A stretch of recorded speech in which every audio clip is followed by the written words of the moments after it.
Well, you're tired of all these winter storms jacking up your heating bills?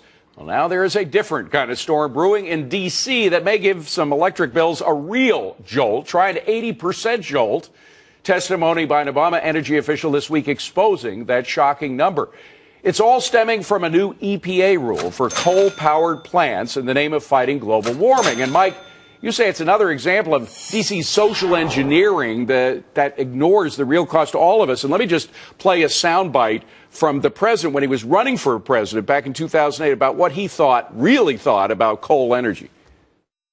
If somebody wants to build a coal-powered plant, they can. It's just that it will bankrupt them. And that's exactly, Mike, what's happened to a lot of companies. David, this is one of the few promises that President Obama has made good on. Many plants have been shut down, jobs have been lost, and coal production in this country is also down. Meanwhile, he and his cronies, many of which know nothing about energy, have never even had a private sector job, have funneled hundreds of millions of dollars into these sort of newfangled types of energy companies that have gone bankrupt, like Nevada Geothermal, that collapsed under its own weight because it couldn't make any money. Yeah, that's a great point. The real life experience. There's not much of it in the cabinet. But, Bill, you say it's a good thing that people's energy bills are going up. Why? Well, sort of. Coal is dirty. And one way or another, the people who burn it ought to be paying for the damage they cause to the rest of us. Now, it just so happens there is zero political support in this country, zero for a carbon tax. So the president is resorting to harassment of the coal industry. I don't like harassment because it's inefficient. I'd much rather have a tax. But one way or another, if you're burning coal when you turn on your AC, you should be paying more. But, Steve, the fact is that people are already paying more. People have seen their heating bills go up, and now they're going to see them go up further. Yeah, it shouldn't be bureaucrats deciding what kind of energy you use. Let the free markets work. Free markets are free people. And this is an example of the president's 1%. But in this case, it's elitists imposing 1% of energy, things like ethanol, things like solar power and wind power, stuff that couldn't do it on its own. They're forcing that's one source of 1% of our energy. They're forcing that on the rest of us at the cost of billions of dollars. Coal is getting cleaner. Coal is cheap.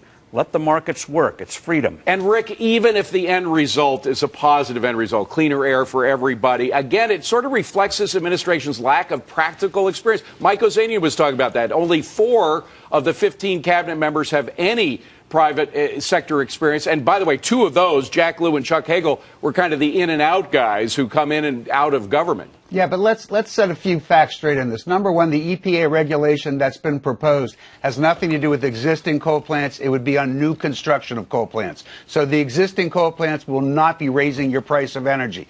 Number two, energy is delivered on long-term contracts. So even if it did skyrocket, then it would not reach you at the home level. Number three, all of those coal companies that have shut down, you know why? It was free market. They've already been making the transfer to what? Natural gas, not some Obama-sponsored. That's not a bad thing. That's not a bad. But Rich, in the meantime, look at what's happened to Arch Coal, for example. Look at a 3-year chart for Arch Coal, the company. It is practically flatlining right now. They are killing these coal companies and killing jobs. That's why a lot of Democratic senators who come from coal states are against what the administration is doing. You know, I could support this administration's war on coal if they were more pro-entrepreneurial and really let the shale oil people and the shale gas people and the next generation nuclear people, proceed at a much faster rate. New York had a big horse manure pollution problem 120 years ago, and it wasn't the EPA that stopped it. There was no EPA. It was Henry Ford and automobiles. So, we've got to look at this. We've got to encourage entrepreneurship in the pro-energy sectors. Yeah, well, Sabrina, some people say they have another manure problem inside the Beltway right now. We won't go into that. But the fact is that real jobs are at stake. Not only heating bills at home, but real jobs of folks who work for coal companies.